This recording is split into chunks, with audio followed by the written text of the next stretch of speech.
What's on, ladies and gentlemen? My name's Ross, I like games, and today we need to take a little bit of a look at the very first ever dual colour option cards. We've never seen dual colour option cards before, or at least we hadn't until this video came around, and now we have.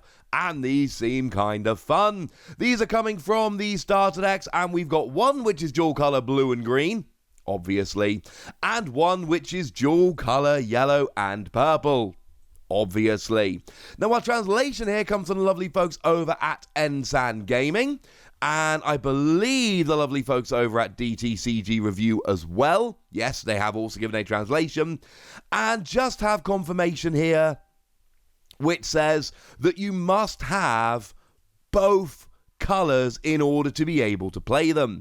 That has been confirmed by the lovely Ensan Gaming, and that is extremely important because obviously, I mean, straight off the bat, we expect these cards to be better. We expect them to be better than regular option cards because they're more awkward to play. If I've got to have two different colour of Digimon out in order to be able to actually play them, then I would expect them to have to be a little bit better. Generally speaking, the harder a card is to get into play, the more advantageous it is to be able to get it into play. With all of that settled, what have we got? Well, we've got Megadeth, the option card, not the band.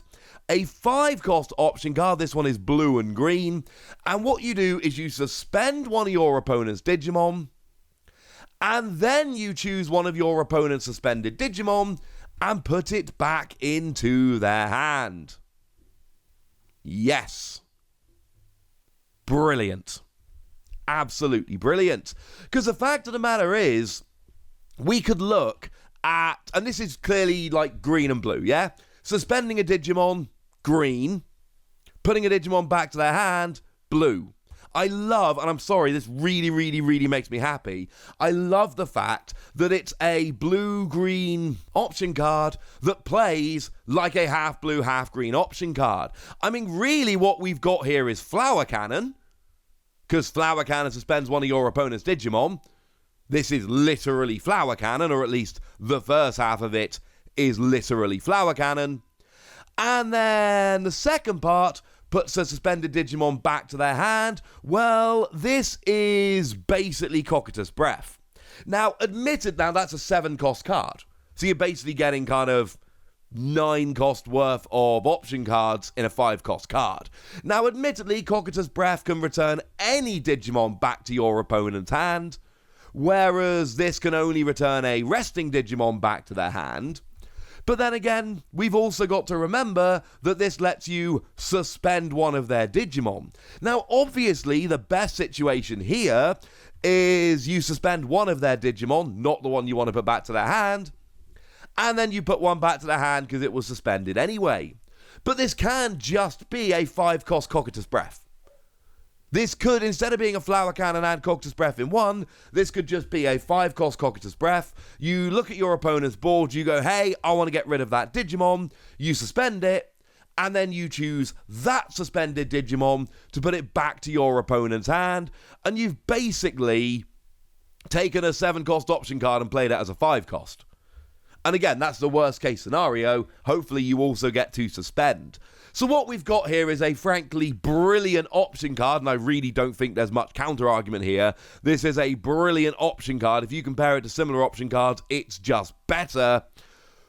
But you've got to have both a blue and a green Digimon in play in order to use it, and if you don't get to use it. Which is pretty much exactly how I started this video, saying, well, hang on a second, this is what we should be expecting.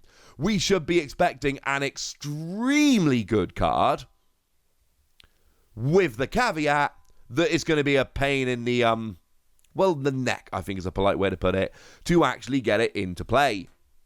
Either way, I think this is a really good card, and I do expect this to see a bunch of play, because it really is just an existing good option card, but cheaper, combined with another really good option card, some of the times, although admittedly, not all of the time. And the thing is, that is the less good of the two.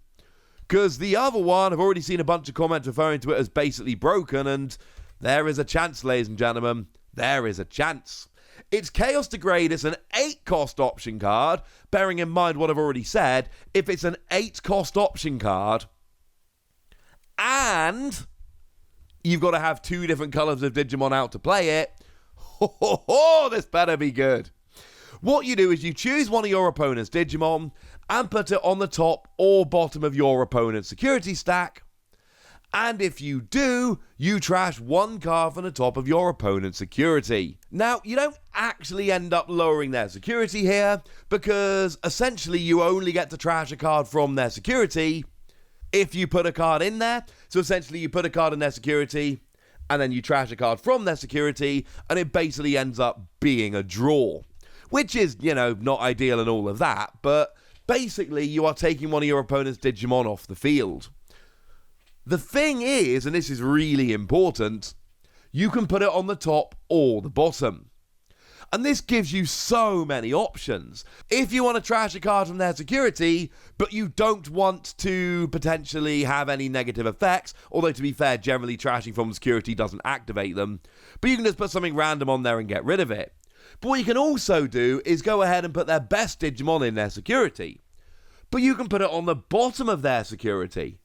Or you can put it on the top of their security and then immediately trash it, so it goes to their trash. But it might be one of those Digimon that can do stuff from the trash, so you put it on the bottom and don't trash it yet. It's basically Gaia Force. And it's not Gaia Force, let's be clear, but it's kind of Gaia Force. Now, Gaia Force is the one from the Red Starter deck. It's amazing. It's just an 8-cost option card that deletes one of your opponent's Digimon.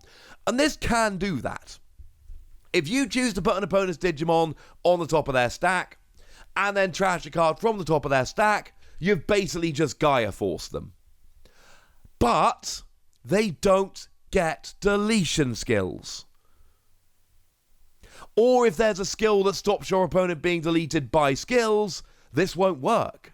Because you're not deleting the Digimon. You are putting it on their stack, and then trashing it from the security stack. So, it is, in a very real way, a better Gaia Force. And that's kind of ridiculous. There are a few cards out there that can't be deleted by effects or blah blah blah, and this basically circumvents them. And I adore it. Obviously, generally what you really want to do here is just get rid of their biggest, baddest Digimon, but the fact that it's doing that, but it's not a straight deletion, so they don't get deletion skills and they don't get to use any effects that would protect them from it, is just awesome. But it's an 8-cost card that can only be played if you have both a purple or yellow Digimon in play, which is not ideal. Now, it does also have a really nice security skill. You choose one of your opponent's Digimon and you put it on top or the bottom of their opponent's stack. And this is a bit of a weird one to me. Obviously, Gaia Force as a security card just deletes one of your opponent's Digimon. This doesn't. What this does is it puts one of their Digimon in their security. Now, if your aim is to get rid of their Digimon, well, wonderful news. This will take one of their Digimon, remove it from the field, and put it into their security. The problem here is that you're giving them an extra security card.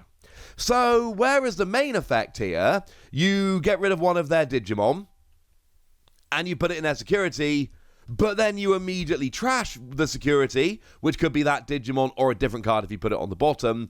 Here, it's not quite the same. Here, you are just adding a card to their security, and on the upside, you have gotten rid of one of their Digimon, and presumably the most annoying of their Digimon.